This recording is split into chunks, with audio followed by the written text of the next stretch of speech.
बुलेटिनच्या सुरुवातीलाच बातमी आहे नागपूरमधून नितीन गडकरी यांचं घर बॉम्बने उडवून देण्याची धमकी आली आहे। वर्धा रोडवरील घर उडवून देण्यासंदर्भात धमकी आली आहे। धमकी देणाऱ्या व्यक्तीला पोलिसांनी अटक केली आहे। प्रतापनगर पोलीस स्टेशनमध्ये गुन्हा दाखल आहे। नितीन गडकरी यांच्या घराबाहेरील सुरक्षा आता वाढवण्यात आलेली आहे। नितीन गडकरी यांचं घर बॉम्बने उडवून देण्याची धमकी, वर्धा रोडवरील घर उडवून देण्याची धमकी देण्यात आली। या प्रकरणी आता धमकी देणाऱ्या व्यक्तीला पोलिसांनी अटक केलेली आहे। नितीन गडकरी यांच्या घराबाहेर आता सुरक्षा वाढवण्यात आलेली आहे। केंद्रीय मंत्री नितीन गडकरी यांचं घर बॉम्बने उडवून देण्याची धमकी आली आणि त्यानंतर आता पोलिसांनी धमकी देणाऱ्या व्यक्तीला अटक केल्याची माहिती। वर्धा रोडवरील घर उडवून देण्याची त्याने धमकी दिली होती। या संदर्भात आता पोलिसांकडून अधिकचा तपास सुरू आहे।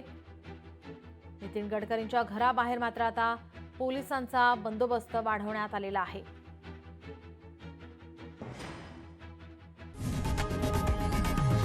लोकशाही मराठी ऐका, पहा, जागरूक रहा।